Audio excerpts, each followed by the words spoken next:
Donald Trump says only one person decides what America sells, and that person is, yes, Donald Trump. Not Benjamin Netanyahu, not Israel, not anyone else. So, when the US president publicly brushed aside Israeli objections to selling F-35 stealth fighters to Turkey, it looked like Ankara's 7-year dream was finally coming back to life. But then came a reality check. The US State Department says Turkey still does not qualify to rejoin the F-35 program, not unless it gives up its Russian S-400 missile system, not unless it addresses concerns over Hamas-linked networks or financial networks which are operating from Turkish territory, and not unless it satisfies several legal certification requirements laid down by US law. So Trump may have opened the political door, but Washington's security establishment has slammed it shut just as quickly. The big question now is, can Turkey keep its Russian missiles and still get America's most advanced stealth fighter? Or are Ankara's F-35 ambitions effectively over?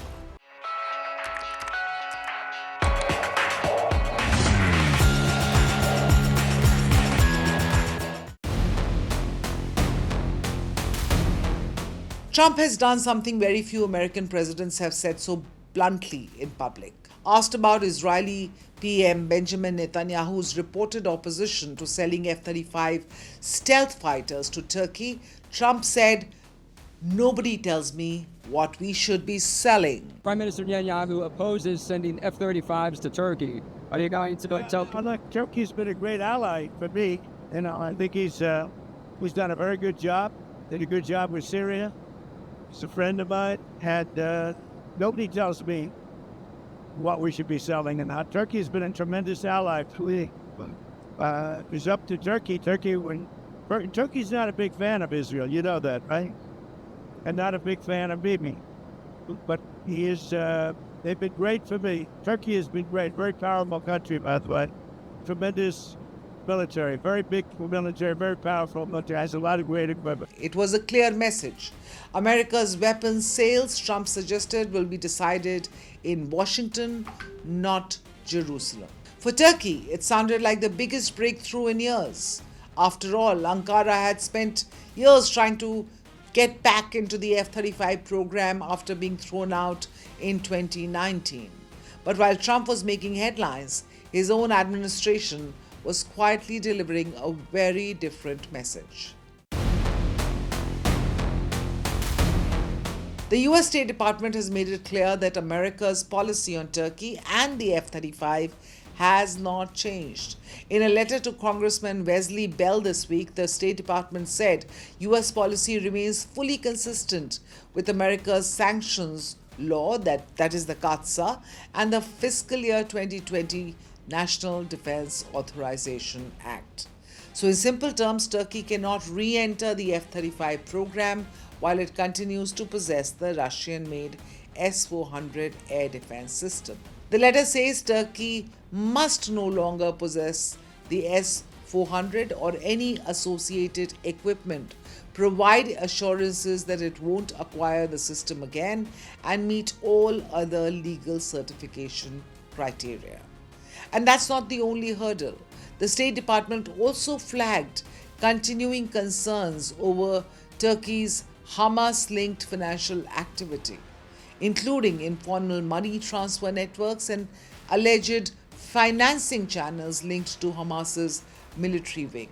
Washington says that it's still working with Ankara to shut those networks down. So despite Trump's optimistic rhetoric, the official US position remains exactly where it has been for years. And this is where Trump's room for maneuver becomes much smaller.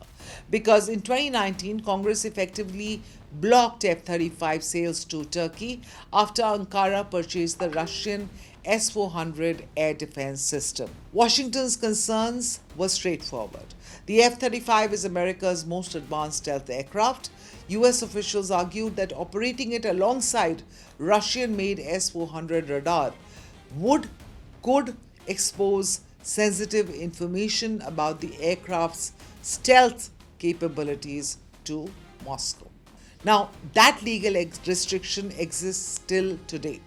Turkey had already invested heavily in the program and reportedly paid for several aircraft before being removed unceremoniously from the F-35 plan. President Erdogan is believed to be hoping that his personal relationship with Trump can eventually reverse that decision. Turkey is also seeking US approval for F-110 jet engines to power its indigenous KAAN fighter program. So, all said and done, as things stand, the State Department's answer so far has been a simple not yet. So if the legal obstacles and hurdles remain, why is Trump still pushing Turkey's case?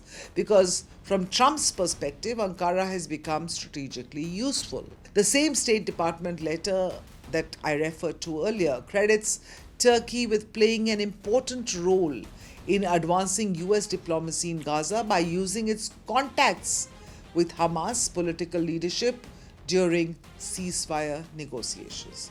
Now, Turkey has also supported diplomatic efforts on the Russia-Ukraine conflict and the Azerbaijan-Armenia talks.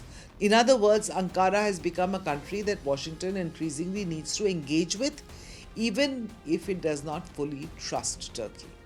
For Trump, that makes Turkey and Erdogan too valuable to ignore. Now step back a little, and this story is about far more than one fighter jet.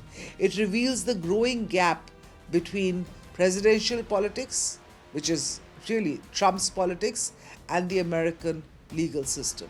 Trump can signal support, he can reshape diplomacy, he can even pressure allies, but Congress, sanctions law, and the national security bureaucracy still have the power to stop a deal. Turkey, of course, is continuing to play both sides, remaining a NATO member while holding on to Russian missile systems, mediating with Hamas, engaging Russia, and positioning itself as an indispensable regional power. For India and every US defense partner who's watching closely, the lesson is very important. A political promise is not a signed contract. And in today's Washington, alliances are increasingly transactional. Partners rise and fall with changing strategic priorities, and sometimes the real policy isn't announced from a podium or even from the Oval Office. It arrives quietly in a letter from the State Department. This is Times Access, where global stories meet India's perspective. Click on the bell icon to subscribe, because the next big global shift will have India at its center.